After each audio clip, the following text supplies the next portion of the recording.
Muy buenas tardes. Les damos de nuevo la más cordial bienvenida a una actividad organizada por el Programa de Estudios Europeos de la Universidad de Concepción y esta vez en colaboración con la Embajada de España en Chile. Tenemos el honor hoy día y la posibilidad y la oportunidad de poder conversar sobre España, su inserción en este mundo tan complejo que estamos viviendo, y lo haremos nada más ni nada menos que con el secretario de Estado para la España Global, el doctor Manuel Muñiz, a quien ya le doy la bienvenida, y agradezco también el hecho de darse un tiempo dentro de esta visita virtual que está efectuando a Chile para poder tener una conversación en el ámbito más académico y dentro también de nuestro interés, que ha sido siempre el difundir los temas europeos y evidentemente también todo lo que dice relación con España y su vinculación tanto dentro de la Unión Europea como también su vinculación con el mundo y en especial con América Latina. Así es que le doy la más cordial bienvenida, doctor en Relaciones Internacionales de la Universidad de Harvard y secretario de Estado para la España Global, señor Manuel Muñiz. Muchas gracias, profesora. La verdad estoy encantado de estar aquí y de poder hablar con vosotros, analizar el marco internacional al que nos enfrentamos, la transformación que ha supuesto esta pandemia, ¿no? Y en muchos sentidos una enorme aceleración de procesos de cambio y lo que eso está significando para todos nosotros, para España y también para la Unión Europea, que viene tomando una serie de decisiones muy trascendentales. Así que el momento no me parece muy propicio, ¿no? Y muy interesante para tener una conversación de esta naturaleza. A ver, yo voy a aprovechar no solo su calidad de secretario de Estado para la España Global, sino también su doctorado en Relaciones Internacionales para conversar sobre estos temas. Entonces, me gustaría partir que conversáramos un poco, vamos de lo macro, de lo más global, del sistema global, cómo se está viendo afectado por la pandemia, para luego llegar más directamente a la vinculación y los efectos que esto podría tener en las relaciones entre España, con Chile o con América Latina en general. Entonces, mi primera pregunta es respecto a cómo observa los cambios que se están produciendo hoy día por la pandemia, porque hay algún sector que dice que en realidad va a haber un mundo post-pandemia, algunos más optimistas que dicen que, bueno, esto va a reforzar el multilateralismo porque nos vamos a dar cuenta que hay amenazas y desafíos que solo no los vamos a poder resolver como esta. Otros, en cambio, tienen una visión más negativa del mundo, en el cual ven un repliegue de los estados, una vuelta al proteccionismo, algunos incluso dan por muerto el sistema multilateral, pero la verdad es que hay muchas dudas. ¿Cuál es su visión de lo que estamos viviendo y una proyección al menos en cuanto a escenario respecto a lo que en general todos los estados vamos a vivir? Sí, es una pregunta muy interesante, ¿no?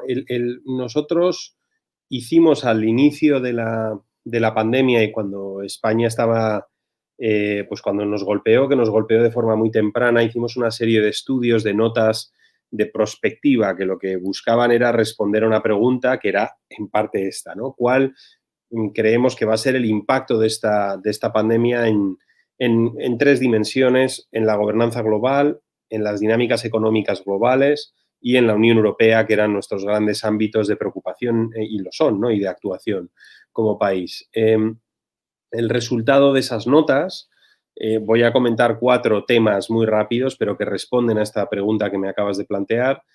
Básicamente lo que nos decía es que había unos puntos, unos ejes muy claros de contacto, ¿no? Y que de hecho, en la mayoría de ellos, lo que esta pandemia hacía o podía hacer era acelerar tendencias de transformación anteriores a la crisis. No generaba nuevas, absolutamente nuevas, sino que aceleraba otras, ¿no?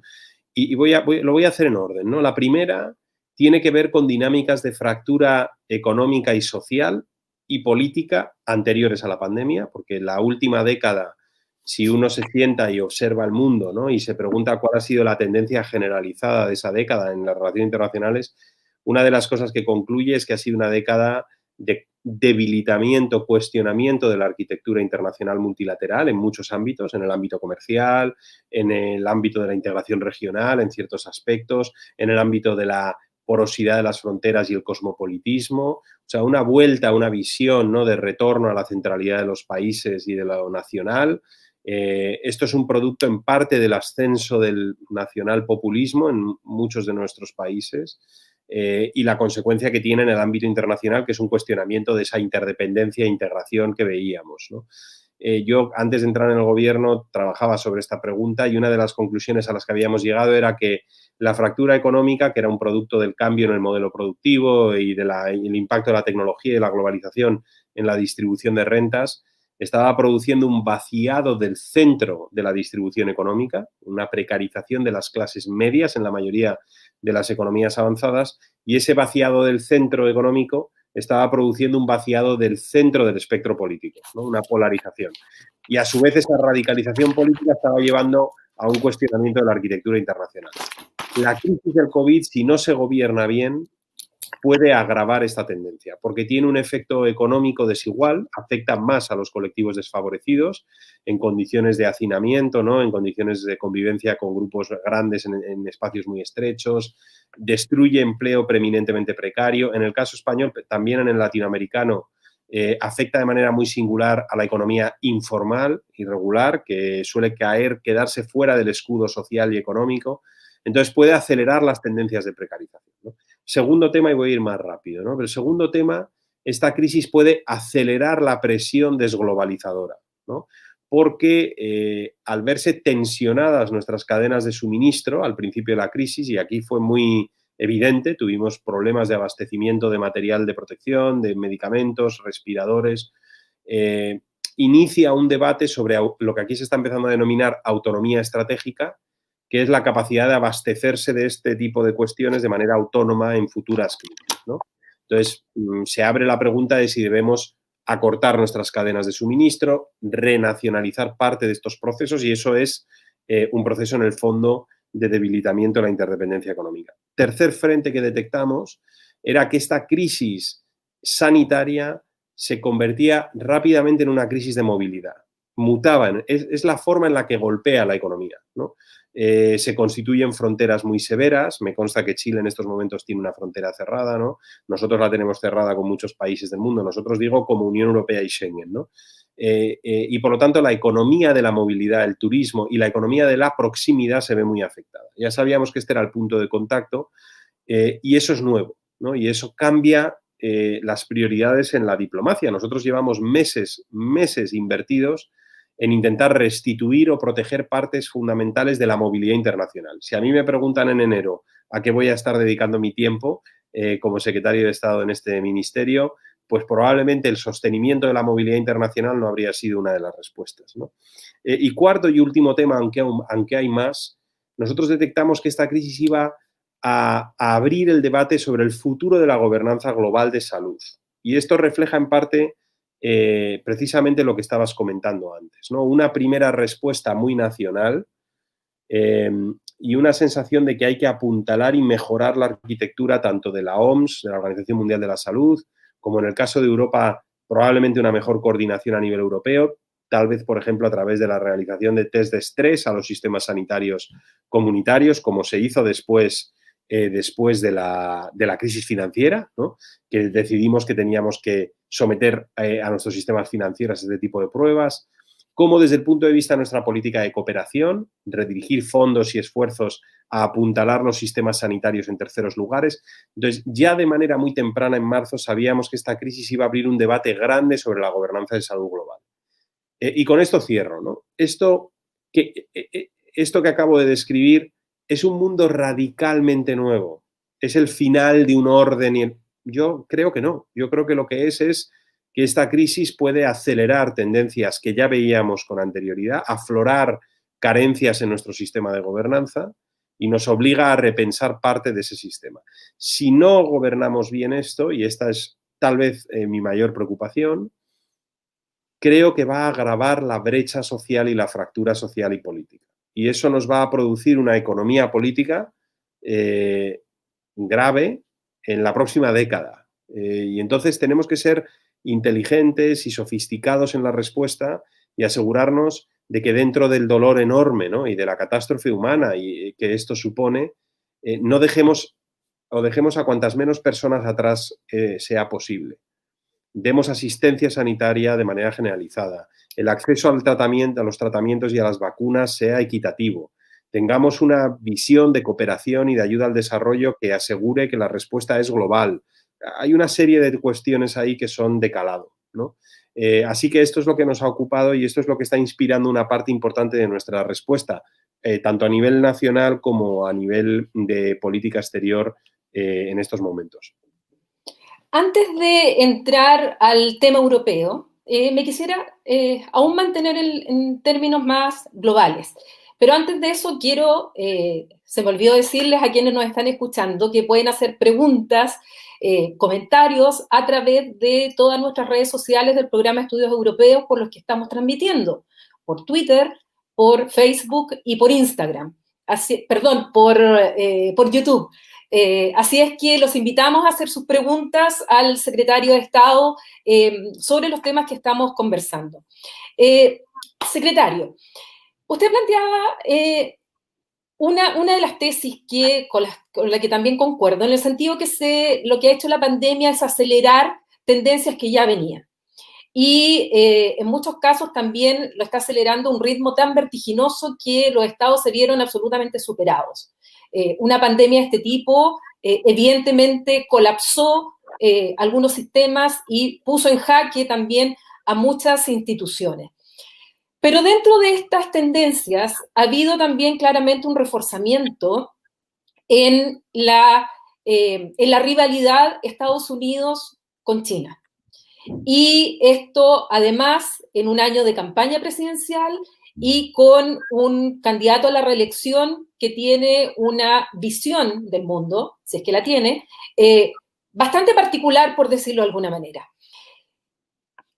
¿Cómo ve el futuro inmediato con el cual vamos a tener que lidiar todo el resto de los países, que no son China y Estados Unidos, respecto a esta rivalidad?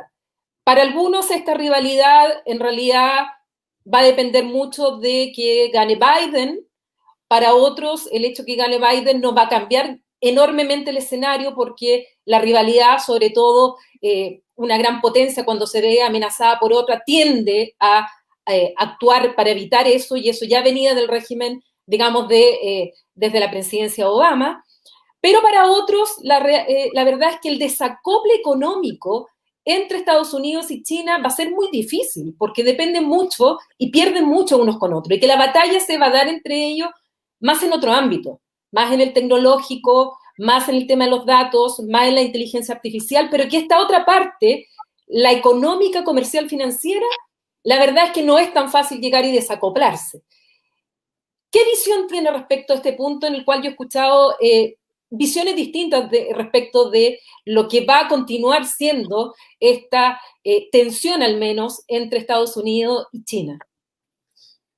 Bueno, nosotros, estos papeles de prospectiva que comentaba antes también nos indicaban que esta crisis estaba llamada a añadir una serie de dimensiones a esta colisión geopolítica que estamos observando todos entre China y Estados Unidos, dimensiones de reputación y prestigio, como estamos viendo, con distintas acusaciones, ¿no?, sobre el origen o la culpa, ¿no?, de la difusión de esta enfermedad, y una fuerte dimensión también de gobernanza sanitaria. Y, de hecho, la salida de Estados Unidos de la Organización Mundial de la Salud es, en parte, una reverberación de este hecho, ¿no?, de esta colisión de visiones.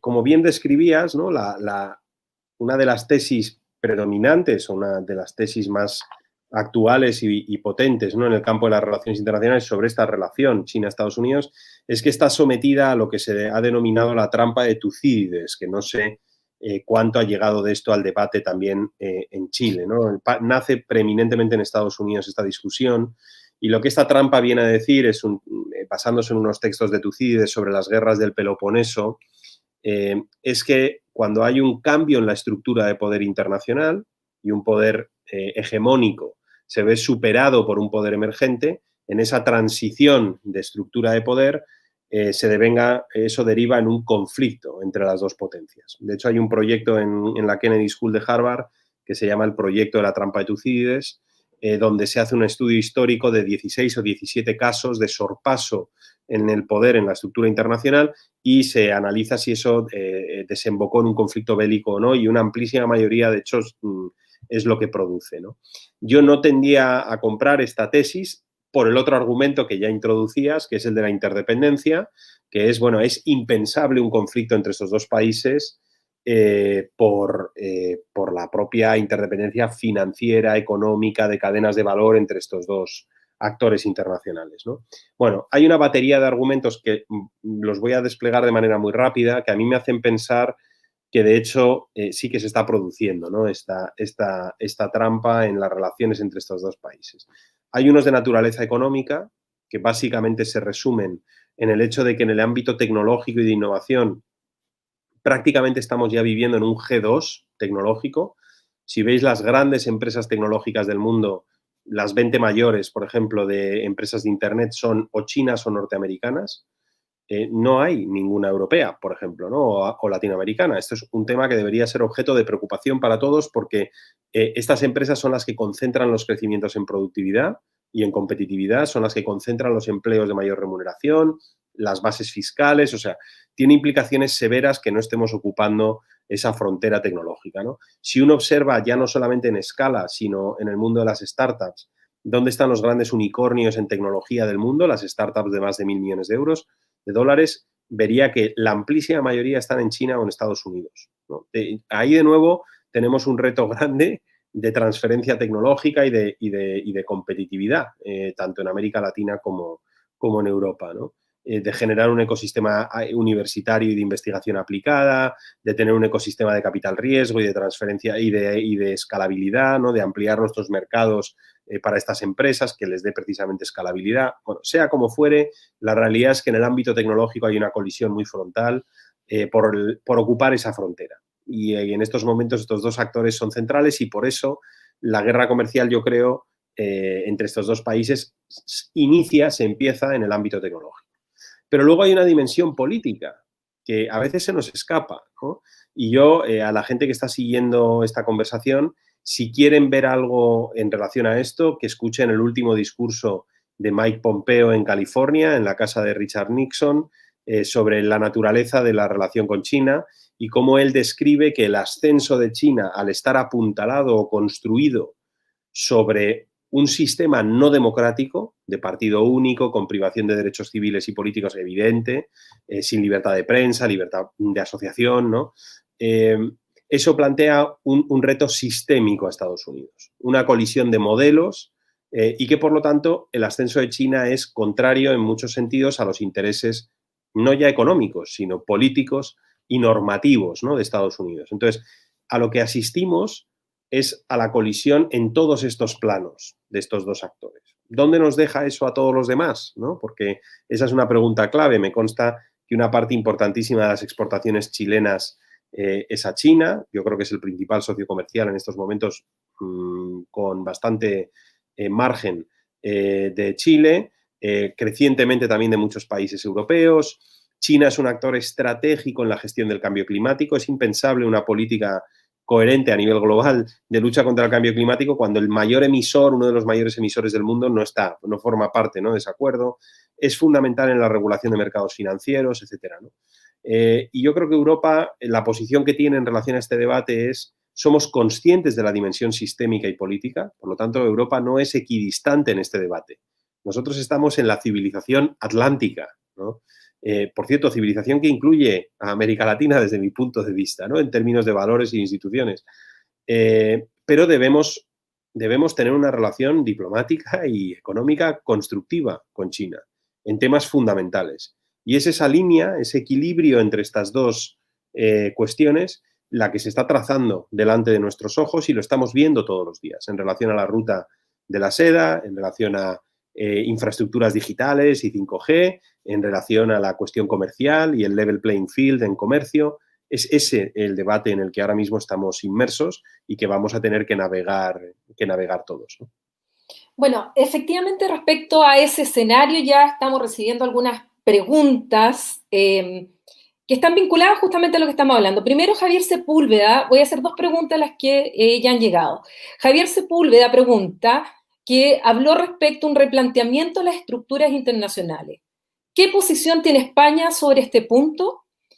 Segundo, hay una pregunta de Roberto Suárez. Dice, entonces, doctor Muñiz, ¿debería España y la Unión Europea avanzar hacia un cuasi no alineamiento en la pugna entre Estados Unidos y China? ¿Qué acciones puede tomar? Esos están primero vinculadas con lo que estamos hablando. Después iremos tomando otras preguntas de las que han ido surgiendo. Voy a responder a las dos porque, a la vez porque están interconectadas, ¿no? Y además quiero ser claro y contundente en este punto porque estamos en un proceso de redacción de la Estrategia de Acción Exterior en España, que es nuestra pieza estratégica fundamental, y la estrategia aborda estas preguntas, ¿no? En relación a la primera, España observa con gran preocupación el proceso de desmantelamiento de la multilateralidad y el retroceso de la creciente iliberalidad de la arquitectura internacional y del orden internacional.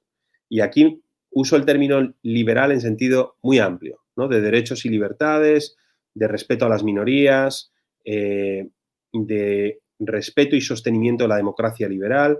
El proceso de los últimos 10 años de erosión de esa arquitectura, en la pieza comercial, en la pieza de lucha contra el cambio climático, en la pieza del avance de los derechos humanos, ¿no? Liberal en sentido muy amplio, a nosotros nos preocupa y de hecho creemos que es contraria a los valores y a los intereses de España y a lo que debemos defender en el orden internacional.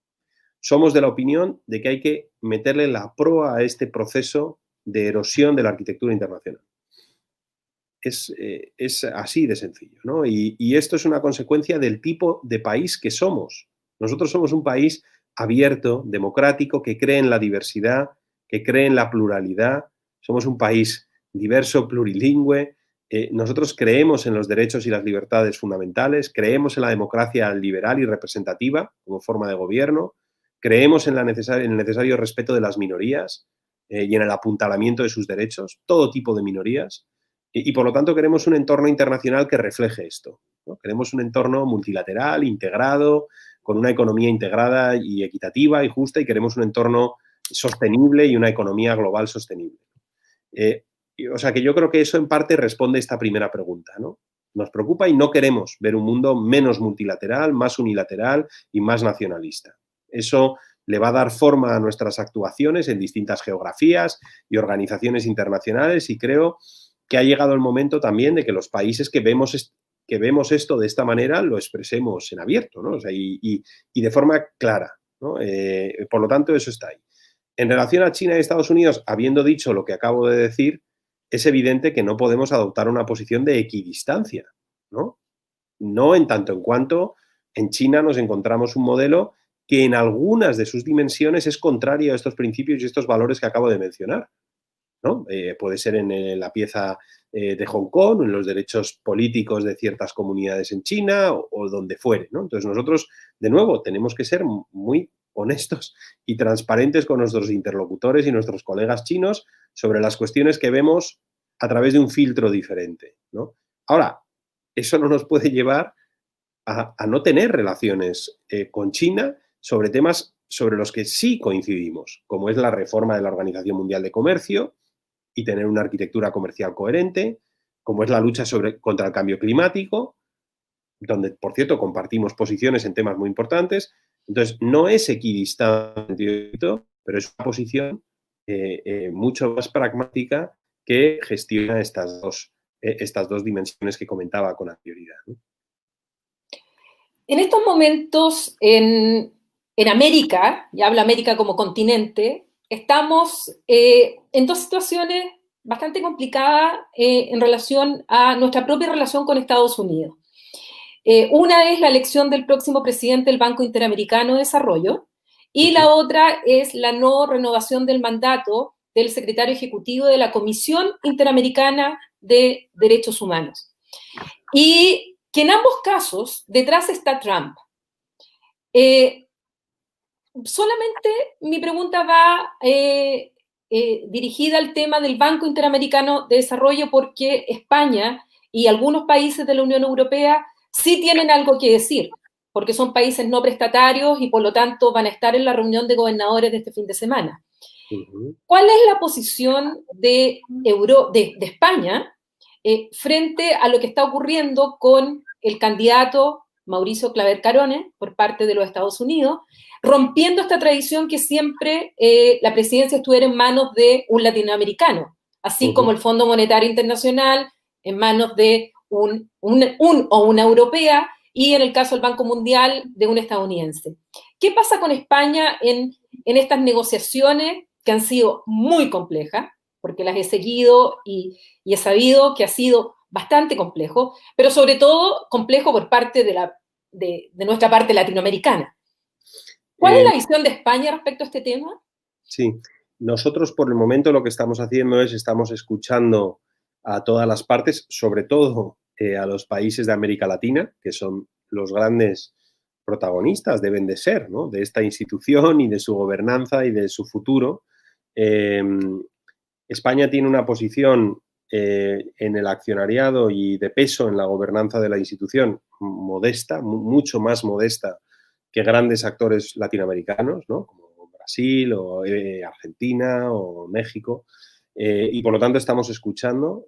También estamos en contacto con el resto de socios europeos. Nuestro alto representante, Josep Borrell, ha enviado una carta a los ministros de Asuntos Exteriores de la Unión Europea expresando su preocupación precisamente por las cuestiones que estabas mencionando ahora mismo, preeminentemente por el momento, ¿no? Y la coyuntura en la que nos encontramos tan difícil, el efecto que el hecho de que esta votación no pueda tener lugar de manera presencial puede tener sobre la calidad del debate y sobre el intercambio de ideas sobre el futuro de la institución en un momento que es absolutamente vital. Y por cierto, añado aquí porque esto no es el lenguaje diplomático, ¿no? Es que es un momento, ¿no? Es que realmente para esta institución y para la región es un momento trascendental, porque estamos dándonos cuenta que hay que reforzar enormemente el trabajo de estas instituciones financieras y otras para prestar apoyo a los países de la región para el desarrollo de todo tipo de capacidades, entre ellas muchas vinculadas a la salud, ¿no? La salud pública, la salud es un bien público global, la lucha contra esta pandemia es un bien público global, que a Chile le vaya bien, a Argentina, a Colombia o a Perú le vaya bien, nos va bien a todos, porque mientras sigamos teniendo una prevalencia de esta enfermedad en distintos lugares, vamos a estar expuestos a la importación de la enfermedad de nuevo o a la posible mutación de la enfermedad en terceros lugares. Entonces, estas instituciones tienen que tener una reflexión profunda financieras sobre cómo le otorgan pulmón y margen financiero a muchos de estos países para abordar este tema, ¿no? Entonces, nosotros somos conscientes de esta problemática y estamos en un proceso de aquí a que se produzca esa votación de escucha a los actores de la región y al resto de socios europeos. También al propio candidato y al gobierno de Estados Unidos. Esa es en estos momentos la posición española en relación a esta cuestión. Pasemos ahora a Europa, a la Unión Europea, a la reacción que tuvo inicial con la pandemia y a todo lo que ha logrado en estos meses, porque a veces incluso en Europa se critica mucho a la Unión Europea y se le dice que por qué no actuó de manera más rápida y no adoptó medidas más rápidas en el tema sanitario y en el tema de frontera, ignorando que la Unión Europea como tal no tiene estas competencias, porque esas competencias siguen siendo competencias nacionales. Entonces, a quienes les correspondía actuar inmediatamente en materia de salud o sanidad, como le llaman ustedes, o en el tema de la frontera, era justamente a los estados nacionales. Pero si uno compara la reacción de la Unión Europea ahora, con esta pandemia, con la reacción tan lenta y criticada que tuvo para la crisis del 2000, que comienza en 2008, uno efectivamente se puede dar cuenta de lo rápido que actuó en muchos sentidos. Y aquí a veces uno se confunde porque no es fácil entender, yo he tratado de estudiarlo mucho y me cuesta entender. Por un lado, todos los programas y además la aprobación del presupuesto plurianual, el Fondo de Recuperación Económica, y también los programas que ya se habían aprobado anteriormente a esto, como el acceso a los créditos del MEDE para temas sanitarios y también para el crédito o lo que es el otro mecanismo del SURE o SUR Sí. para el tema del desempleo. Todo este enorme paquete de dinero, créditos que se está poniendo sobre la mesa en Europa, ¿de qué manera va a afectar, beneficiar a España, a Italia, que han sido de los grandes países afectados justamente por esta pandemia? ¿Cómo podríamos resumir todo esto dentro de este contexto tan complejo que está viviendo y que nosotros observamos con preocupación acá, que estamos en cuarentenados, como incluso en el caso español están entrando de nuevo en rebrotes importantes y en otros países también? Pero nosotros aquí en América Latina no tenemos ese nivel de integración, no tenemos esa posibilidad de ponernos de acuerdo, aunque sea al límite y pese a las diferencias, y poner encima de la mesa millones, trillones de euros, como es el caso de Europa. ¿Cómo podría resumirnos todo lo que han vivido ustedes en estos meses, en especial desde el punto de vista de España? El resumen es que el acuerdo europeo y la respuesta ha sido histórica. Es un punto de inflexión en muchos aspectos del proceso de integración por varios motivos, ¿no? Y sobre todo me gustaría reseñar dos cuestiones. Uno es la respuesta de las autoridades monetarias del Banco Central Europeo con sus programas de compra de deuda y de inyección de liquidez. Y esto ha sido muy trascendental, ha sido una respuesta masiva y determinante que ha hecho que esta crisis no devengue, no se convierta en una crisis de deuda pública. De hecho, en estos momentos, ningún país de la Unión Europea, ningún país de la eurozona o de la Unión Europea se está enfrentando a problemas de financiación pública. Nosotros estamos colocando deuda pública en estos momentos en los mercados a tipos de interés negativos. Nos están pagando los inversores por comprar la deuda pública española.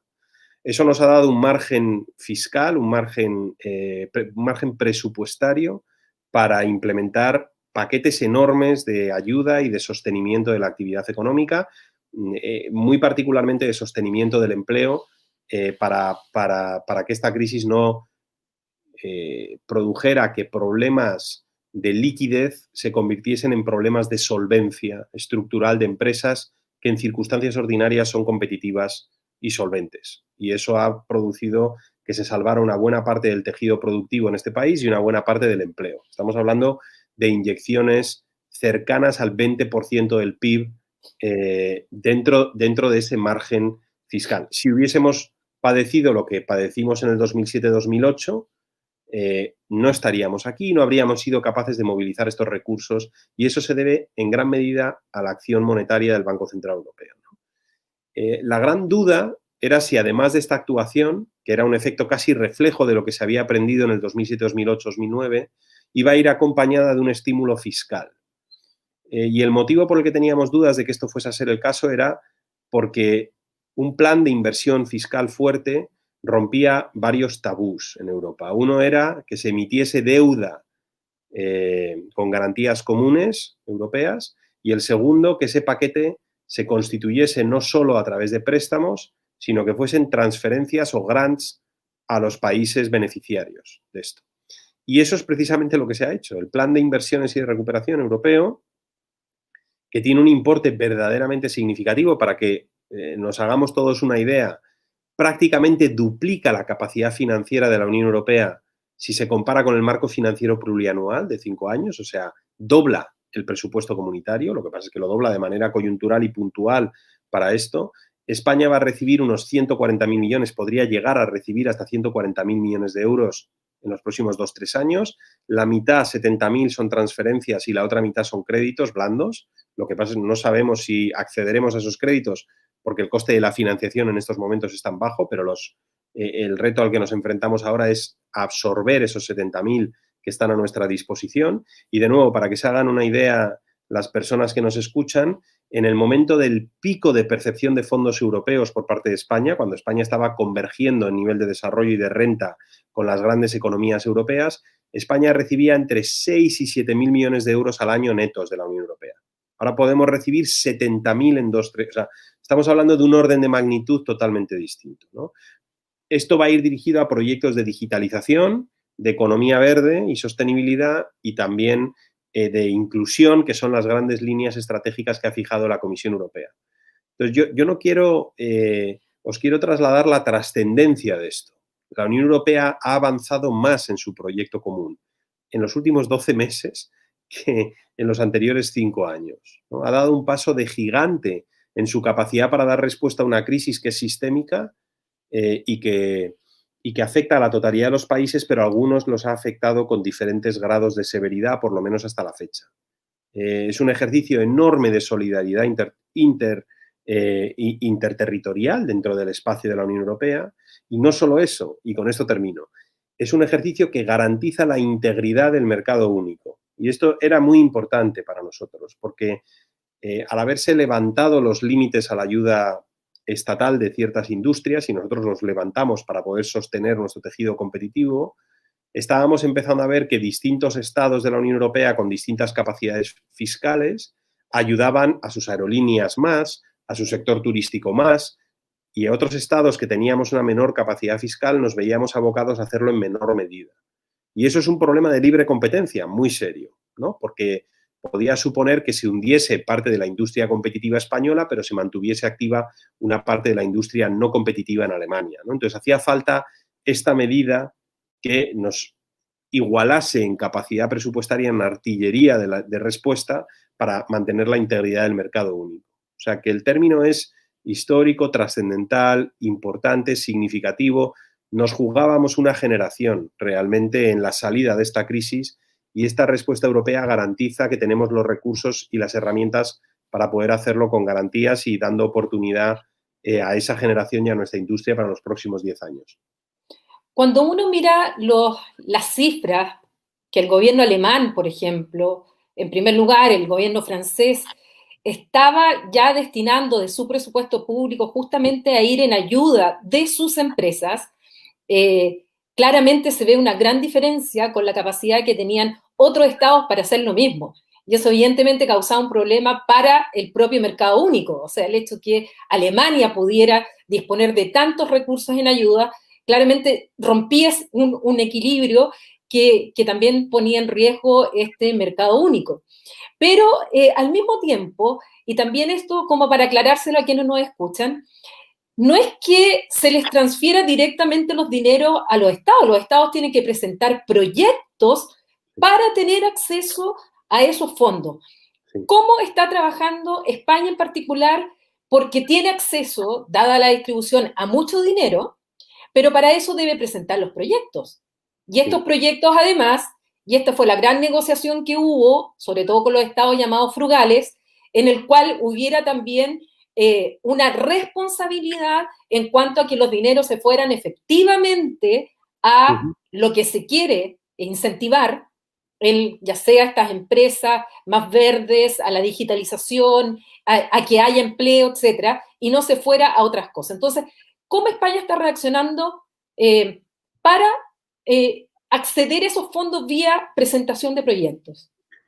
Se ha constituido un equipo de trabajo por parte del gobierno que está reuniendo una serie de proyectos que cumplen una serie de características que están alineados con estos objetivos: digitalización, verde, inclusión, resiliencia, que es otro concepto muy importante de este paquete de inversiones, que es otorgar a nuestras economías mayor capacidad de resistencia ante futuros shocks externos parecidos a lo que ha sido la COVID. Y eso se va a presentar en un plan de inversiones a Bruselas a mediados de octubre, y la Comisión Europea va a evaluar esas propuestas en base a sus virtudes y va a plantear carencias y demás, y habrá un diálogo constructivo, seguro, de cara a que el paquete final que se presenta esté perfectamente alineado con estas prioridades de la Comisión, que, por cierto, de nuevo, hablando de procesos de aceleración, ¿no?, ya eran las prioridades de la Comisión y, de nuevo, por cierto, eran las prioridades también del gobierno de España. A mí me han preguntado muchas veces cuando se negociaba esto en Bruselas si esta condicionalidad europea nos generaba preocupaciones, nos recordaba a la condicionalidad de la troika o de las ayudas públicas recibidas por países que las requirieron, ¿no?, en el 2007-2008 y que implicaron, entre otras cosas, fuertes medidas de austeridad y de cambios estructurales particularmente dolorosos en partes de las economías de estos países. Y a nosotros como gobierno y como país no nos han preocupado, porque nosotros ya teníamos estas prioridades en nuestra agenda de gobierno. España en estos momentos, nuestro gobierno, para que se hagan una idea, tiene 3 vicepresidencias. Una es vicepresidencia, son 4, pero hay una que es de naturaleza política y de diálogo territorial. Pero las que son, en términos de políticas de esta naturaleza, hay una que es Agenda 2030 e inclusión, o sea, inclusión. Hay una vicepresidencia económica y de digitalización, o sea, digitalización, competitividad, atracción de talento, muchas cuestiones. Y hay una tercera que es de transición ecológica y de agenda verde. Por lo tanto, esto ya estaba en el ADN de nuestro gobierno aquí, ¿no? Ahora lo que se trata es de construir proyectos de escala, proyectos tractores que nos den crecimiento económico donde nos hace falta, que generen empleo, etcétera, y presentar y ser capaces de después presentar proyectos específicos y ejecutarlos, ¿no? Esos proyectos. Así que ese es el proyecto en el que estamos inmersos, es un proyecto de país, no solo nosotros, ¿no? Francia acaba de presentar las líneas maestras de su plan de inversiones, los italianos están trabajando en ello, me consta, estamos en contacto con otros socios en relación a esto y estamos preparándonos para que llegue el momento de presentar ese plan. Aquí bien, hay 2 preguntas de actualidad que yo sé que ha estado en reuniones todo el día, pero dice relación con el Brexit. Sí. El Brexit, que para algunos ya estaba listo y era tema olvidado, la verdad es que no solamente el Brexit todavía no se produce totalmente, sino que ahora se está complicando más aún en términos efectivos porque las negociaciones han estado entrampadas, pero hoy el gobierno de Boris Johnson incluso ha planteado modificar, adoptar leyes al interior del Reino Unido para alterar ciertos compromisos que habían en el acuerdo de salida que se había firmado. Entonces aquí nos pregunta, por un lado, Pablo Navarro, ¿qué opina sobre la Sí. actitud de Boris Johnson con el Brexit? ¿Puede traer problemas diplomáticos considerando la situación de Gibraltar? Y también nos preguntan sobre el mismo tema del Brexit, Eris Estrada, ¿siguen las negociaciones, que van mal en peor, del acuerdo de salida del Brexit? La Sí, verdad es que no es el acuerdo de salida, es el acuerdo de las relaciones futuras. ¿Cómo sí. cree que va a terminar y qué consecuencias podría tener para España? Esas Uh-huh. son las preguntas vinculadas con lo que está pasando hoy día. Puede que no haya visto el detalle, pues sé que estaba en reuniones, pero está complicado el tema. Me hago una buena idea. Yo viví muchos años en el Reino Unido y lo primero que quiero decir es que a mí me parece que el Brexit y la salida del Reino Unido de la Unión Europea es una mala noticia. Es una mala noticia para el Reino Unido y es una mala noticia para la Unión Europea y para los socios de la Unión Europea. El Reino Unido es uno de los grandes actores económicos, culturales, académicos, de seguridad y defensa del mundo y tiene su hogar claramente en la Unión Europea. Es su principal socio comercial, es su principal socio en términos de intercambios de investigadores, de estudiantes, prácticamente en cualquier métrica. Su relación más estratégica es con el resto de la Unión Europea. Y yo creo que todos los europeos perdemos por este motivo y espero que en algún momento en el futuro esto sea una decisión que se revierte honestamente. Y además creo que los europeos les vamos a echar mucho de menos, ¿no? Porque los británicos aportan capacidad de proyección y capacidad administrativa y valor a la propia gobernanza común de la Unión Europea. O sea, que eso ya que vaya por delante, esa es mi posición de partida, pero tenemos que respetar el resultado del referéndum británico sobre esta cuestión y la propia posición del gobierno británico y, por lo tanto, tenemos que entrar en estas negociaciones y acabarlas de la mejor manera posible. La posición española de partida siempre ha sido que la relación futura sea lo más estrecha posible. No tenemos líneas rojas o planteamientos que puedan dificultar que el acuerdo posterior a la salida sea muy ambicioso en lo comercial, en la participación británica en la política exterior y de seguridad común. Eso, nosotros siempre hemos sido extremadamente constructivos y por lo tanto es mi esperanza. En estos momentos cambiar, yo sé que esto no son declaraciones formales todavía del gobierno británico, ¿no? Sé que es parte de la cobertura de prensa y por lo tanto pues también es un poco osado por mi parte comentar, pero de partida parece que cambiar lo ya acordado en relación a la salida no parece que sea una buena práctica en términos de diplomacia y de relaciones internacionales, pero bueno, tenemos que ver si eso se termina materializando o no en algo concreto. En relación a la cuestión de... Y, por cierto, a mí lo que me preocupa realmente es que la relación después de la salida quede bien establecida en ese acuerdo y sea lo más densa y lo más estrecha posible. En relación a Gibraltar, hay una batería de negociaciones paralelas sobre Gibraltar entre el gobierno británico y el gobierno de España, y también con participación de la propia Unión Europea, porque en el protocolo de salida se estableció que la relación futura entre Gibraltar y la Unión Europea dependería de un acuerdo alcanzado también por España. España tiene la capacidad de... es necesario el consenso, la concurrencia explícita de España en relación a las condiciones que se le implementan a Gibraltar, y esto nos parece absolutamente razonable dada la cercanía de Gibraltar, las múltiples derivadas que esto tiene para las zonas limítrofes con Gibraltar, cuestiones de naturaleza fiscal, de seguridad, de movimiento de personas. Es evidente, ¿no?, que esto requería un acuerdo específico, y eso está avanzando en una serie de conversaciones en paralelo con el gobierno británico que esperamos que produzcan resultados también de aquí a finales de año.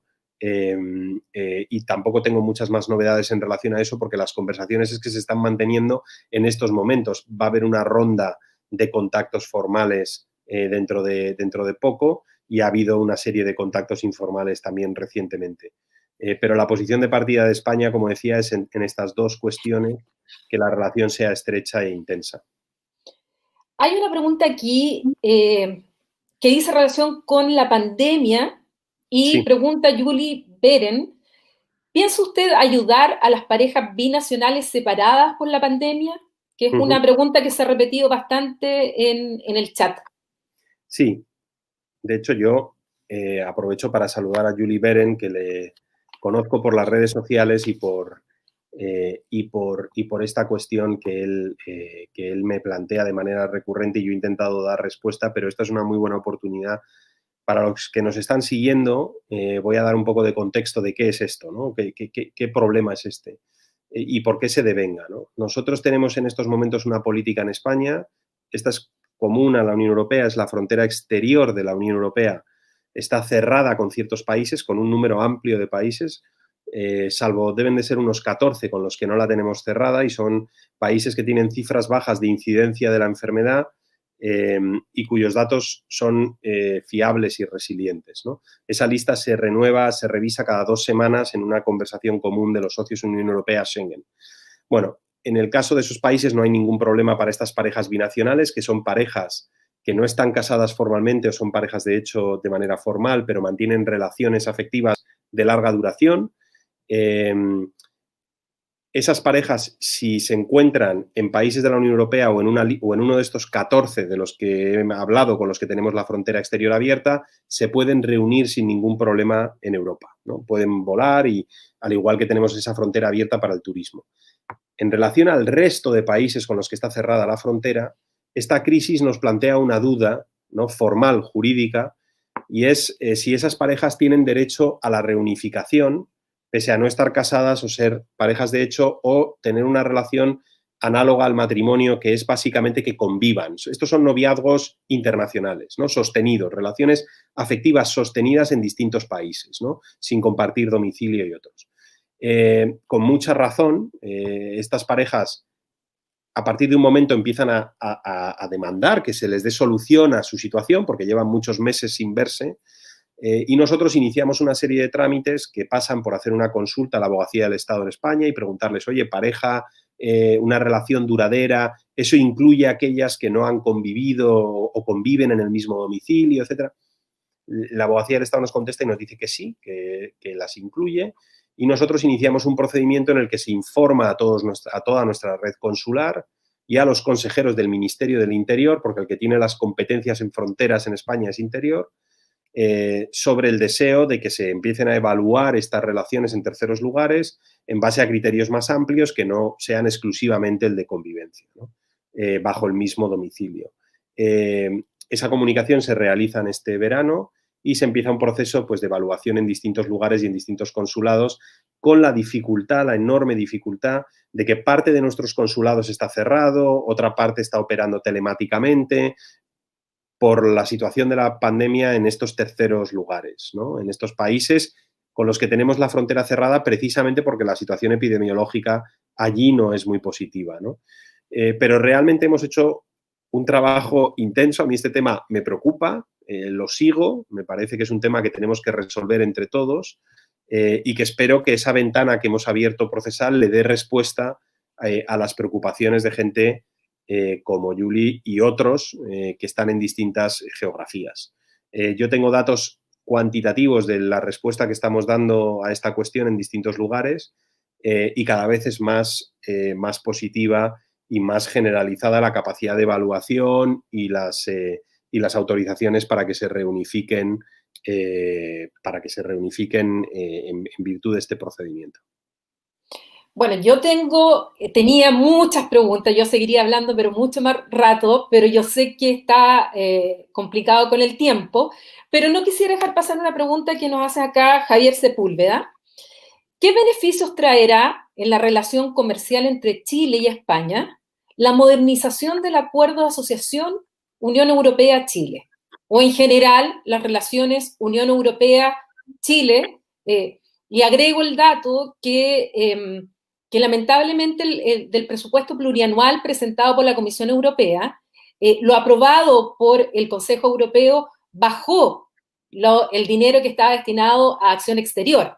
Y que sé que en el Parlamento Europeo, Sí. sobre todo algunos europarlamentarios que conozco, están tratando de volver al origen, al monto original, pero bueno, también se entiende, por un lado, las necesidades en Europa, por un lado, y por otro, además, de esos montos para acción exterior, también existen diferencias dependiendo de factores geográficos, geopolíticos, necesidades propias de la Unión Europea. Entonces, solo una parte de eso viene a América Latina también. Entonces, ¿cómo ve un poco en general las relaciones que vendrá post-COVID en Unión Europea-América Latina y esta modernización que nosotros estamos celebrando ahora del acuerdo de asociación que ya, la verdad es que llevamos muchos años porque el primero se firmó el año 2002? Bueno, y no nos olvidemos de que tenemos el acuerdo Unión Europea-Mercosur, que está plenamente negociado y que va a entrar en una fase de ratificación y que para nosotros es estratégico y España lo viene defendiendo desde hace mucho tiempo, lo hemos negociado y eso para la región y para la relación transatlántica América Latina, Unión Europea, creo que es totalmente estratégico, ¿no? Y con esto, en parte, ya capturo la esencia de la respuesta que yo os quiero dar a esto, ¿no? Que es, para España, es absolutamente estratégica la relación con América Latina, lo viene siendo desde hace mucho tiempo, lo es en términos económicos, pero lo es sobre todo en términos institucionales, de valores y de conexiones de todo tipo con la región, culturales y demás, y políticas. Entonces, todo aquello que refuerce esa relación es algo que a España le interesa y que España va a defender en el seno de la Unión Europea. Y lo hacemos de manera sistemática. Lo vamos a hacer con Mercosur, lo vamos a hacer con el acuerdo de asociación y lo estamos haciendo con Chile. La pieza presupuestaria, como bien has indicado, todavía no está cerrada. Es una propuesta inicial y hay una conversación amplia con el Parlamento Europeo. Hay una conversación también con la propia Comisión y tenemos que ver dónde se termina aterrizando porque no son solamente las partidas de acción exterior, hay otra serie de partidas que son importantes para innovación, investigación y otra serie de piezas que también se han visto afectadas en la negociación y todavía hay espacio para los matices dentro de un presupuesto que es grande y que nos ofrece margen de maniobra, ¿no? Entonces yo no lo daría por perdido este debate, ¿no? Pero en términos generales y en el marco general, y con esto me gustaría también darle un final a la conversación que ate con la reflexión inicial, ¿no?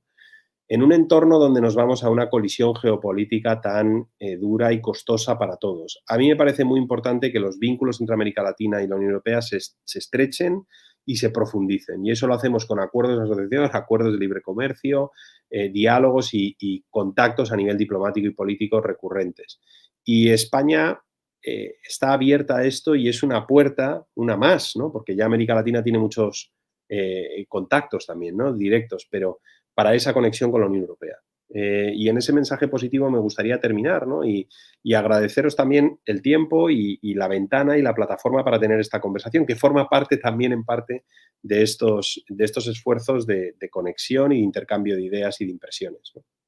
No, muchas gracias. Las gracias las damos nosotros de tener la oportunidad de conversar con un secretario de Estado de la España Global. Sé que es una secretaría nueva, además, con una misión muy importante y para nosotros es todo un privilegio, además de una universidad de región, ni siquiera de la capital, el tener esta posibilidad, por lo tanto nos honra mucho. Agradezco al embajador Enrique Ojeda, también embajador de España en Chile, por la oportunidad que nos dio y repasamos muchísimos temas donde agradezco muchísimo el análisis y la claridad también con la cual ha expuesto todos los puntos sobre los que hemos conversado. Así es que las gracias las doy también yo. Y a todos a quienes nos están escuchando, recuerden que este video queda en las redes sociales, en el canal de YouTube del programa Estudios Europeos, en su página Facebook y también lo pueden volver a ver a través de Twitter.